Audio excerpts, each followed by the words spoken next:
All right, folks, here we go, fresh off the back of Celtic's comfortable win over Aberdeen at Pittodrie. And I think the word that sums it up best is control. Not a game that's going to be talked about for years because of attacking fireworks or a flood of chances, but one where you could just sit back, watch the 90 minutes, and never really feel a flicker of doubt that the 3 points were coming home.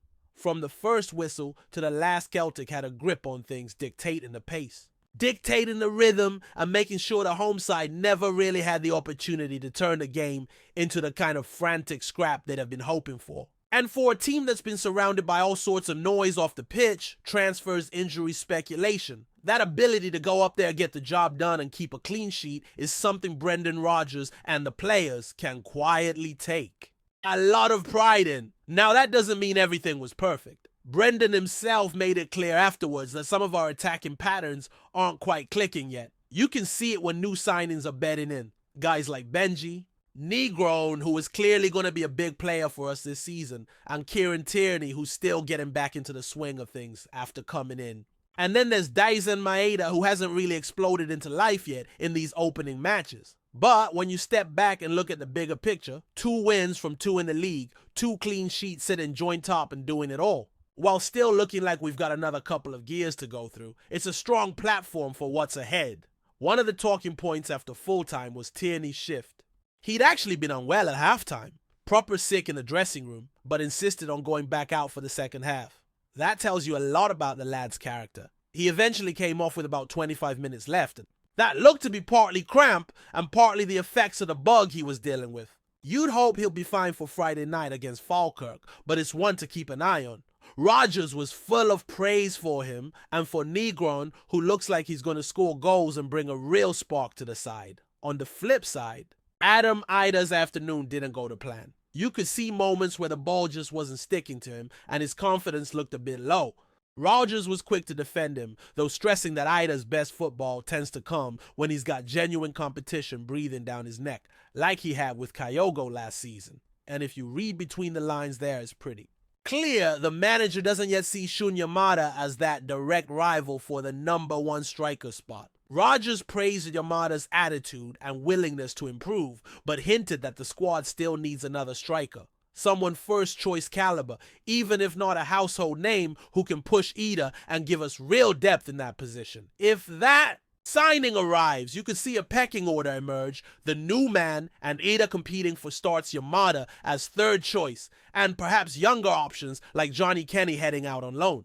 Speaking of Yamada, his cameo yesterday did have a few bright sparks. He showed nice touches, tried a few clever flicks, not all of which came off, and made a tidy run down the left where he brought a high ball under control brilliantly. You get the sense there's a player in there who just needs minutes and confidence. I'd love to see him start against Falkirk in the Cup, though whether Rodgers will actually make that call is another matter, especially with the luxury of just 1 game a week at the moment and a Champions League qualifier looming the following midweek. Of course, no post-match chat these days is complete without the inevitable transfer questions. You almost feel for Rodgers every single press conference, every interview he's asked about signings. He even half joked about how relentless it's become, and you can tell he's getting weary of it. Once again, his answers yesterday suggested he's not heavily involved in the actual negotiations, almost distancing himself from that side of things. It's not exactly ideal to hear your manager say he doesn't know if players are coming in, but that's where we are. He's happy with the defense and midfield as they stand, strong enough in his view to compete domestically and in Europe, but sees the forward areas as the priority. That means a right winger, a striker, and probably another left winger before the window closes. There's been a lot of chatter about the deadline for registering players for the Champions League playoff. Technically that's Thursday, but it's a bit of a false deadline. Celtic can still use the wildcard rule to add 2 players to the squad up until the night before the first leg. So in theory, there's until next Tuesday to make moves. In practice though, nothing feels imminent right now, and it's looking more and more like we'll go into that tie with the squad as it is. The key is to keep winning, get into the Champions League group stage, make a statement at Ibrox, and then hopefully strengthen before the window shuts. Performance-wise, you can See small improvements already. Sunday's showing was definitely a step up from the St. Mirren match. Players like Cameron Carter-Vickers and Callum McGregor, who almost fly under the radar because of their consistent standards, were excellent again. Tierney was terrific before coming off Alistair Johnston had bags of energy down the right, and Negron's goal was pure class. A curling finish you could watch over and over. The front third still needs sharpening. Maida hasn't hit top form either, struggling, and we're not quite ruthless enough yet. But with a bit of added quality and sharper movement, it could change quickly. Elsewhere in the Premiership, the weekend threw up a few interesting results. Hearts are the only other side with a 100% record alongside Celtic, while 8 of the 12 teams haven't picked up a win yet. That already leaves Celtic 4 points ahead of Rangers, which is a nice early cushion, but the focus will be on maintaining momentum rather than obsessing over the table in mid-August. This week also brings the draw for our Champions League playoff. Opponent, Slovan Bratislava are key, and by Friday night, it'll be back to action at Celtic Park for the cup tie against Falkirk. Rodgers, for his part, did have an intriguing comment in his media duties after the game. He addressed what he called a narrative that his Celtic sides don't play good football, even going as far as to say there are people at the club who really don't like him.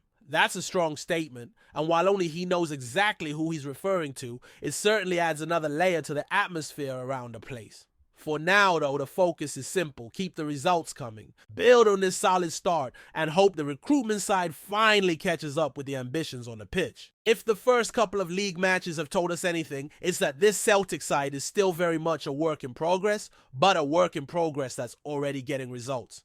And in football, especially at this stage of the season, that's no bad thing. You want points on the board while you're still building chemistry, and right now that's exactly what's happening. The control we saw up at Pittodrie wasn't about swashbuckling attacking play or 30 shots on goal. It was about keeping Aberdeen at arm's length, keeping our shape, and making sure that any threat they posed was quickly snuffed out. That's the sort of maturity you don't always get early in a campaign, but it's one that Brendan Rodgers seems determined to instill in this group. The whole transfer noise around the club could easily have seeped onto the pitch. It's everywhere. In the stands on social media, in every single media session Rodgers has to sit through, you can almost see the side forming before the question's even asked. Yet the players themselves look like they're shutting it out when the whistle goes. That speaks to a strong mentality in the squad, something you can't always take for.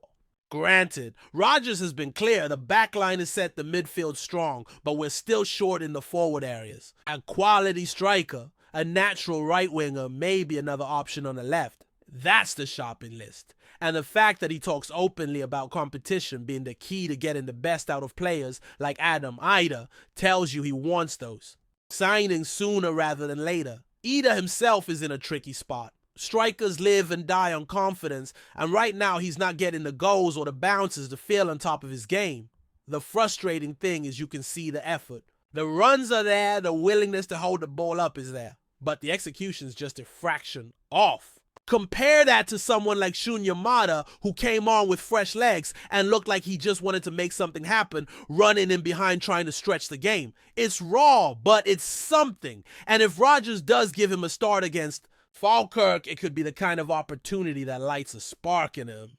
Whether that actually happens is another question, because cup games can be a chance for rotation, but they can also be a chance to keep your strongest players sharp. Kieran Tierney's situation is a good example of the fine margins this early in the season.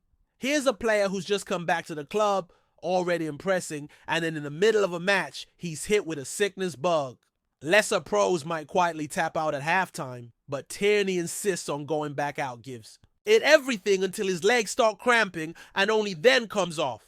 That's the mentality Celtic fans love to see, the willingness to push through for the team.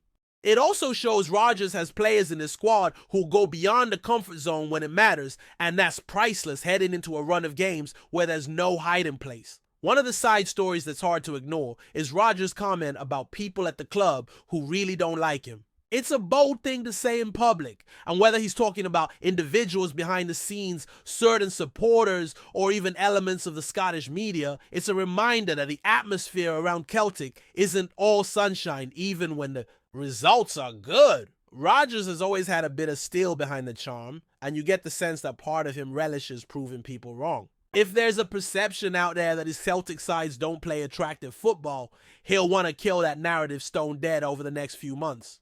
Looking at the bigger picture, there's still a sense of calm urgency, if such a thing exists, about the transfer window. Calm, because Celtic have started winning without the reinforcements, but urgent because everyone knows those reinforcements will be needed if the team is to compete at the highest level, especially in Europe. The Champions League playoff is the next big checkpoint. Slovan Bratislava OKE will be confirmed as the opponent soon, and while neither are continental heavyweights, the stakes are massive. Make it through, and the group stage brings financial security, and prestige falls short, and the pressure on the recruitment department will go through the roof. The false deadline for Thursday's squad registration has been one of those slightly misleading talking points. Yes, you need to have your core 25 in by then, but the wild card option means there's still a chance to add 2 new faces right up until the night before the first leg. In practice though, unless Celtic have deals already at the just needs a signature stage, it's hard to see 2 impact players arriving in that short window. So for all the optimism about getting business done, supporters are bracing themselves for the likelihood that it's this current squad that will carry the load in the playoff. On the park, the signs are positive without being perfect. Cameron, Carter Vickers looked back to his commanding best against Aberdeen, reading the game, winning his duels, and playing out calmly from the back. Callum McGregor has always knitted things together in midfield, so much so that you almost forget to mention him.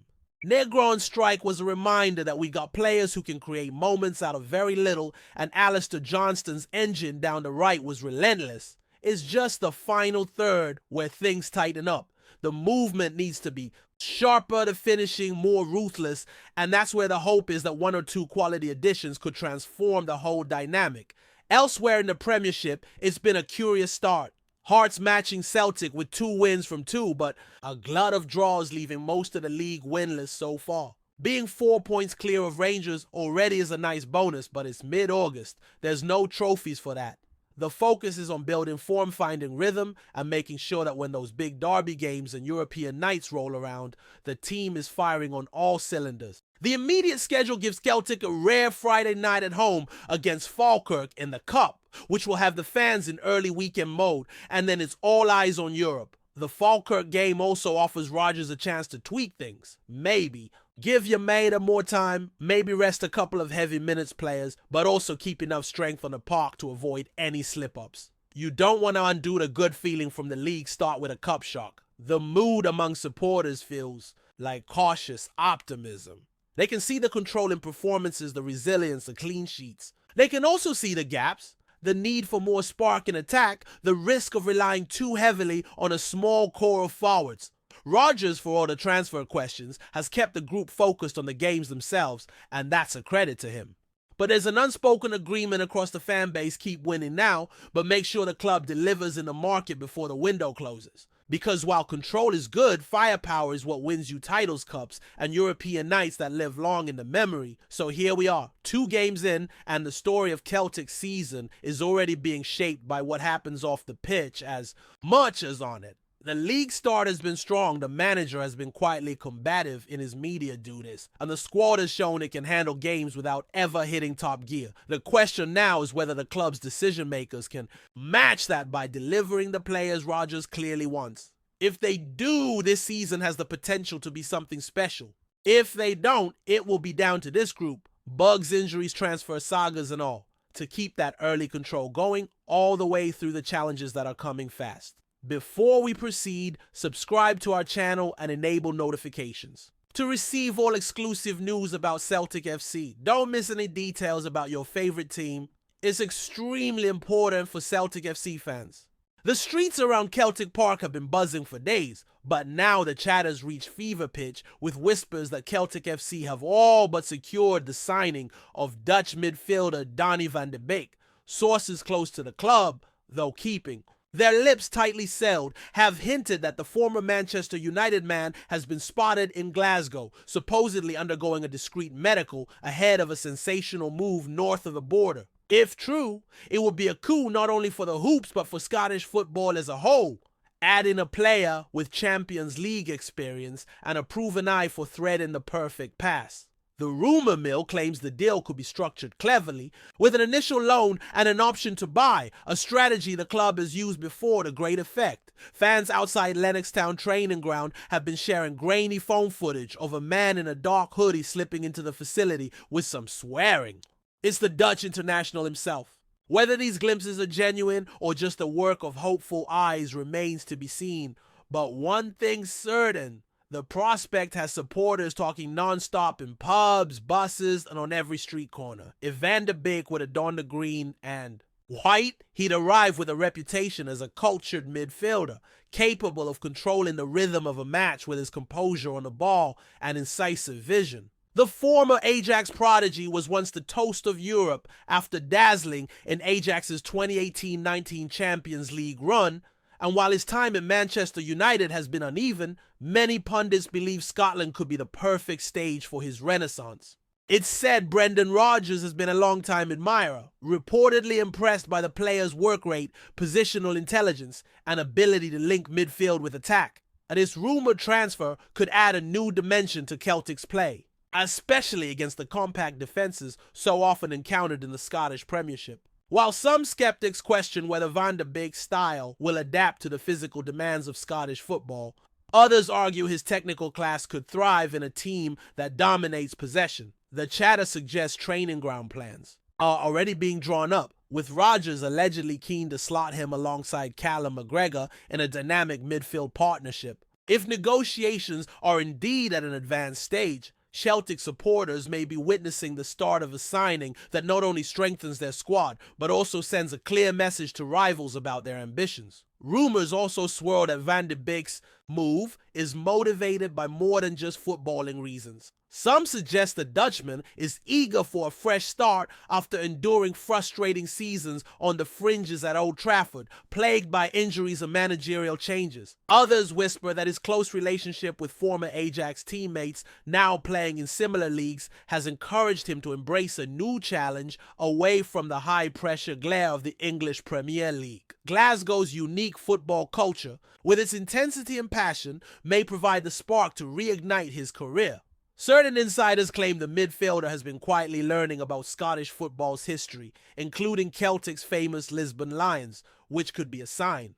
He's already buying into the club's traditions. Adding fuel to the fire, a popular Glasgow cafe was allegedly visited this week by a man matching his description, ordering a flat white and chatting amiably about life in the city. Whether these sightings are coordinated leaks or pure coincidence, the notion of a player of Van de Beek's caliber embracing Celtic's ethos is enough to have the faithful daydreaming about silverware. Still, the official silence from both clubs only makes the speculation more intoxicating for fans hungry for a blockbuster signing. Financially, the whispers claim Celtic have worked some behind-the-scenes magic to make this move viable. With reported funds freed up after recent player sales and a careful wage structure already in place, the Hoops may be in a position to absorb Van de Beek's salary, especially if Manchester United agree to subsidize a portion during the initial loan spell. Some analysts suggest the deal could include performance-based clauses, ensuring the risk is minimal should the midfielder struggle to adapt. It's also been suggested that Celtic's potential Champions League group stage appearance next season could serve as a key lure, offering Van de Beek a platform to showcase his talent on Europe's biggest stage once more. This financial prudence, coupled with ambition, has long been part of the Celtic blueprint, allowing them to punch above their weight in the transfer market. Supporters remember similar statement signings in the past, where calculated risks brought immense rewards. If these murmurs hold truth, it could be another example of the club blending business acumen with footballing aspiration. The numbers may not be public yet, but in pubs across the East End, they're already being speculated over pint glasses with a mix of awe and cautious optimism. Of course, until pen meets paper, it all remains in the realm of tantalizing possibility, and the city thrives on such uncertainty. Some Celtic diehards are already imagining Van de Beek striding out under the lights at Parkhead, dictating play against Rangers in a fiery Old Firm clash, his every touch met with roars from the stands. Others temper their excitement, mindful of transfer sagas that have collapsed at the final hurdle. The Scottish media, ever eager for drama, has fanned the flames with daily hints, shadowy photos, and quotes from sources close to the matter. Meanwhile, Manchester United's camp has offered no confirmation or denial, which only deepens the mystery. What's undeniable is that this rumor has injected a fresh surge of energy into pre-season talk, turning routine friendlies into potential previews of a new era. For Celtic, the signing would signal intent both domestically and in Europe. For Van de Beek, it could be the redemption arc his career sorely needs. And for Scottish football, it would be a statement that the Premiership can still attract players of international pedigree. Whether dream or destiny, the story has already captured imaginations across the country. Hello, fan! Don't forget to like and subscribe to the channel, as it means a lot to Celtic FC. Also, share your opinion about the news in the comments below. See you in the next video.